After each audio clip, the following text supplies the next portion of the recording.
This presentation will look at what genetic variation is, how genetic variation is described, and the effects that genetic variation has on people. We have already seen that 99.9% of the genome is the same in everyone. The remaining 0.1% of the DNA shows variation in its pairs of nucleotide bases. We usually shorten this by saying DNA base pairs. We call the different forms of DNA base pairs variants.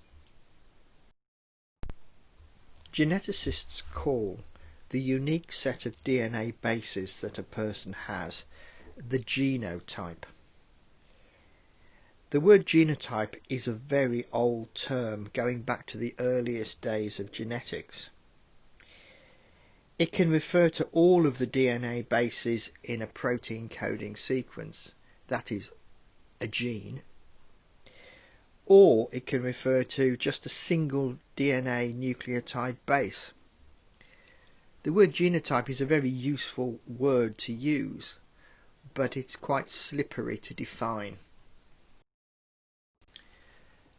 DNA base sequences, including those that code for proteins, have very precise locations on chromosomes.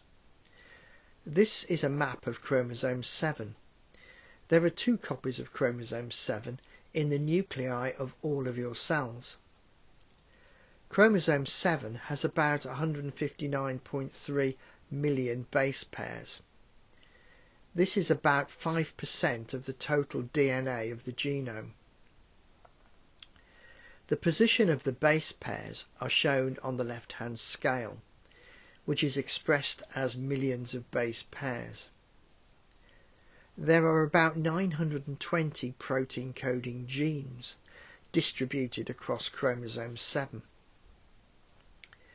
Apart from genetic variants, the location of the base pairs and the protein coding genes are the same in all of us.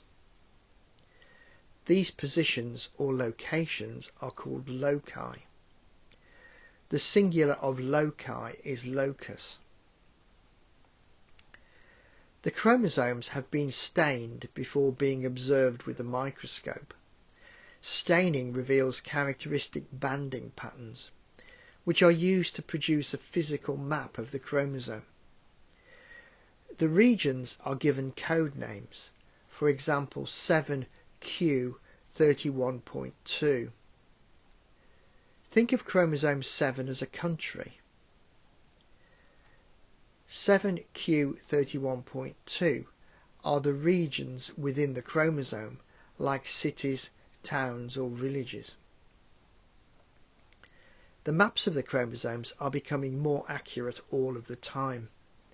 This is the major triumph of the Human Genome Project and has opened up the science of genomics, the extension of genetics into the world of human DNA nucleotide bases.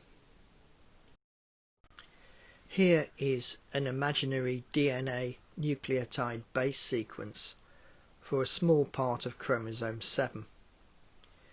Remember, DNA has 2 strands and that the DNA bases pair, so that A always pairs with T and C always pairs with G. The person has 2 copies of chromosome 7. One copy inherited from the mother's egg and the other copy inherited from the father's sperm. Notice at locus 1003 there is a difference in the base pairs on each chromosome. The chromosome from the mother has GC and the chromosome from the father has AT. This is an example of genetic variation. In DNA, only one strand carries the genetic code for making proteins. The other strand is a complementary mirror image. We can simplify the way we talk about DNA by only talking about the base sequence that carries the genetic code. If we do this, we have, at position 1003, the base C on one chromosome and T on the other chromosome. CT is the genotype for this person at location 1003 on chromosome 7. Imagine we survey the genomes of 1000 people for the genetic variation at locus 1003 on chromosome 7. If we do this and we discover that 17% of the population have variant CT, we also find that 83% of the population have the variant CC. There are no other variants in the population. So both variants CC and CT are common in the population. Geneticists call common variants SNPs. SNP stands for single nucleotide polymorphism. In order for a variant to be a SNP, it has to have a frequency of more than 1% in the population. A polymorphism is the existence of two or more different pairs of bases at a specific locus in the population. So, what effect does a SNP have on a person? Well, it depends. If it is close to a protein coding gene, then it may affect the way in which that gene functions. A SNP is more likely to affect a gene if it is located close to it on the same chromosome. Geneticists talk about gene functions using the term expression. So, if the SNP is close to a protein coding gene, then it may affect the gene expression. It could cause more protein to be made, in which case it has increased the gene expression. This might be good for the person. Alternatively, it could reduce the amount of protein made, in which case it has reduced the gene expression. This might be harmful for the person. On the other hand, it might have little or no effect on the production of the protein, in which case it's had no effect either way.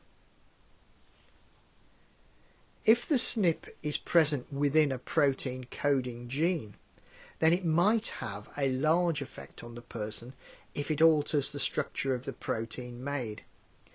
We will see some examples of this in a future presentation. In this presentation, we have seen that genetic variation occurs when there is a different pair of nucleotide bases at a particular position on a chromosome. We have seen that this variation has got a number of different names, although they mean more or less the same things: variants, SNPs, or alleles. They are all ways of describing the genotype of a person.